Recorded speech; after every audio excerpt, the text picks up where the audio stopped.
Hey guys, what's going on? Kunal here. Just recently I went to the John Maxwell conference in Orlando for a leadership and public speaking and coaching certification. I wanted to give you a quick lowdown on all the stuff I learned there and the things I experienced.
Have you driven, Eric? Probably been 400, no 300. We are on our way to Orlando. We have a leadership conference for John Maxwell. John Maxwell's like the author. John C. Maxwell. John C. Maxwell. So we are road tripping our way over there for me to learn a little bit about some leadership. And Eric is going to tag along and sit in the support. He's there for some moral support. Maybe I'll get to meet John Maxwell. Definitely get to meet John Maxwell. I swear. Or maybe John Maxwell will be able to meet you. I'll be there. Come on, Eric. For better or worse, till death do us part. I love you with everything in my heart. Woo.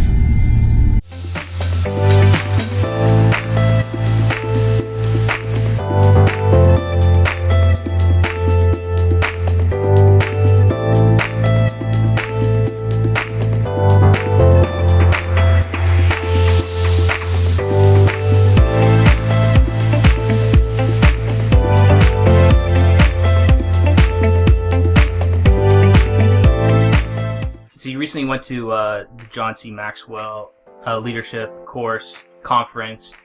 There was thousands of people there. Like, what was your thought process going into the event? I didn't have one. I've read like a lot of John Maxwell's books, especially ones on leadership and like the 22 laws of leadership and all that stuff. And so I had like this idea of, who he is from a book, but I actually didn't know what he looked like, or, because he's older, he's not necessarily on social media. Like you see on his Instagram, he's done like 20 posts, right? So like these days with social media, you have like such a keen awareness of like who a person is, like what they do during the day, right? Somebody takes a dump and they're like, oh, Instagram story. And they're like, oh, I'm at a sushi house. Look at my sushi. And so like you kind of know like a lot about everybody, right? It's like, I feel like I know Ty Lopez. Like, it's like, hello guys, I've read 3 books today and I'm gonna give away a car. I watch his Instagram stories all day, so it's like you have like this awesome kind of idea of who they are. Where John Maxwell, it's like I've been reading these books since I've been like a teenager basically, but that's all I know, right? It's just like that written word. I haven't actually seen him on video. And so when I saw, actually crazy enough, a Facebook sponsored post on this public speaking and coaching certification, I clicked it and I started going through, and it was kind of interesting. I was like, I didn't know they had that, right? And I'm always big on it. I have a business coach, a performance coach. I've always bought Tony Robbins cassettes and stuff, my whole career. So I was interested in it. It was pricey as all get up, but when I was looking through the curriculum, I saw like a lot of things that probably I was a little bit weak on that I could use some pointers on. And so I went for it. I gave them a call and they were lovely and I went for it. And it was something I needed to do anyways, right? As I'm a trader by nature, even a really good marketer, a semi-good businessman, and I'm a great world-class teacher, but the teaching is different than coaching, which is one of the things they spend a lot of time doing here, right? Teaching is you're training people for specific skills, where coaching is for performance, right? How do you get people to the next level? So I'm really good at teaching people about stocks and getting them that information and making sure they retain it. And my coaching, though, in terms of how do I get somebody that's now there that knows it to that like super level, that next level, that was something I wanted to work on, because I think that's really kind of like a missing piece, right? It's easy to show people information, but how do you get them to take that turn? So what were some of your favorite parts about the conference? My favorite part actually about the conference was there was thousands of people there, by the way. I mean, there must have been 3,000 people, give or take. And every single person, you always think you're like kind of alone. Like I'm doing this and I'm really out of my only friends, the only one that's interested in stuff like this. And then you go to this conference, you meet like all these people that are like, they're totally different background, but they have this like kind of passion. They want to coach people or teach people or get better at something. And so like at my particular table, I had a girl from North Dakota, a gentleman that flew in all the way from the Philippines, a young lady that came in from South Africa, and then a lady from North Carolina. So we had like these people from all walks of life and all different ages. Somebody in their 20s, 30s, 50s, 60s. And so like Raul, who I became good friends with, he's probably 60 years old, from the Philippines. And he flew all the way over here to learn, to get this certification so that he can go and continue on with what he's doing in the Philippines of leading people in his church and stuff like that. That was pretty cool.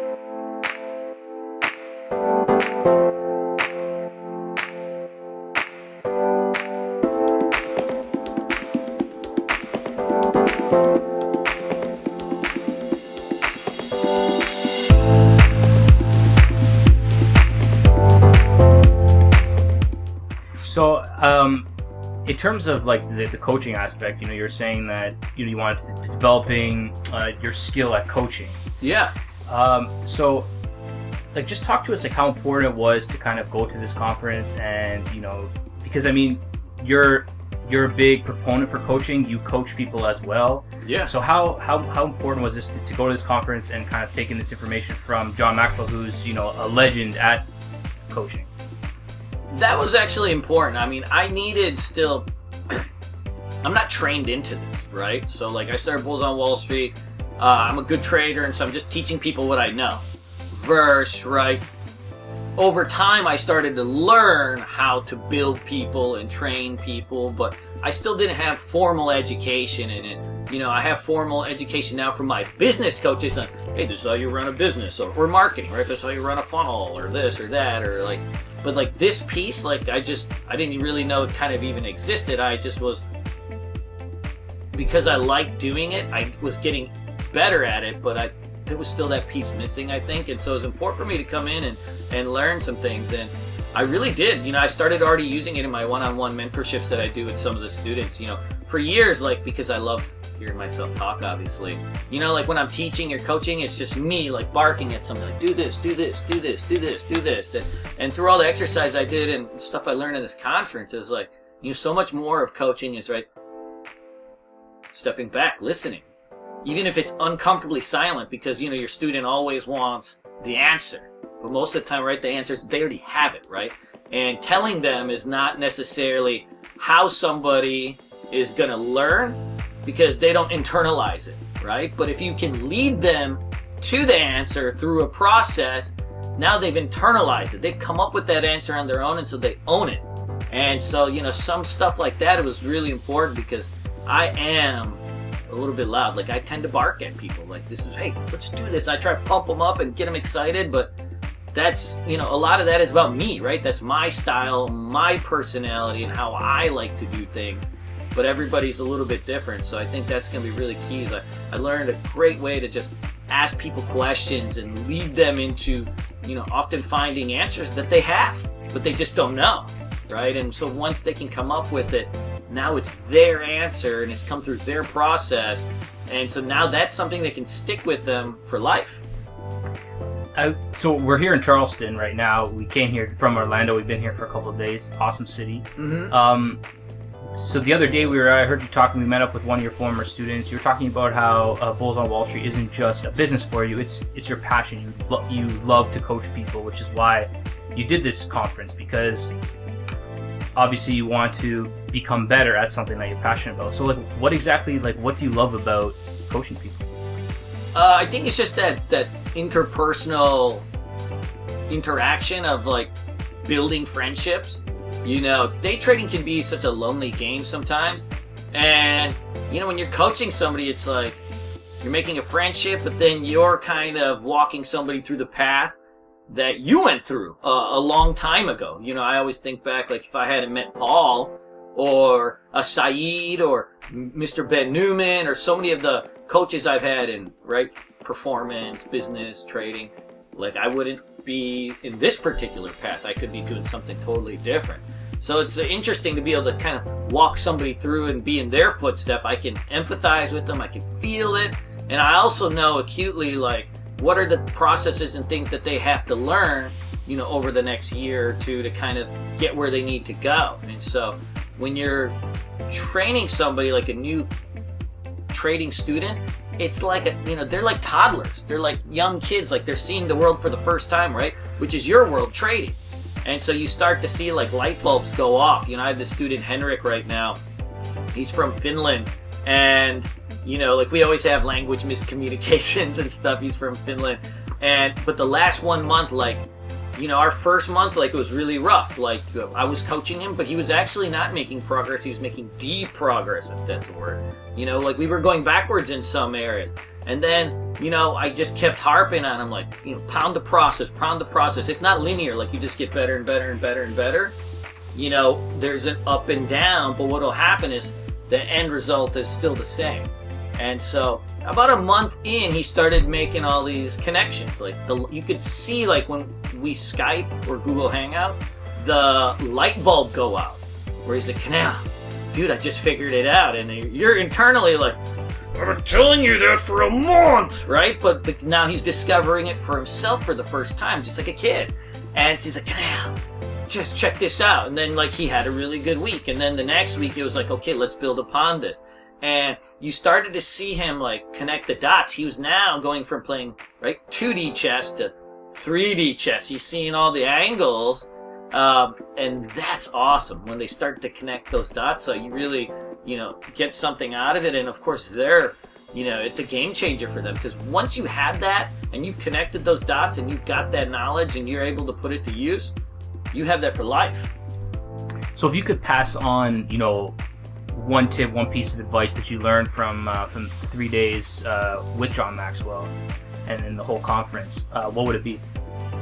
Listen, which is always the hardest one for me. I'm a talker, right? I always think that I have all the answers, but really listening, right? That's the hugest part of not only just coaching, but also interpersonal communication, of getting along with people.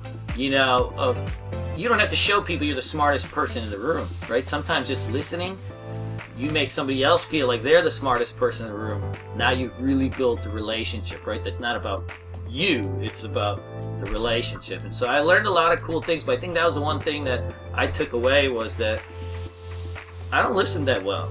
I need to, take it in, ask better questions, right? And really intently listen. Like when somebody's talking, it's not just a avenue for me to get what I want to say across, right? But it's also a way of figuring out what other people need, right? And getting that back to them, giving it back to them. I think that's going to be a huge thing for me. Awesome.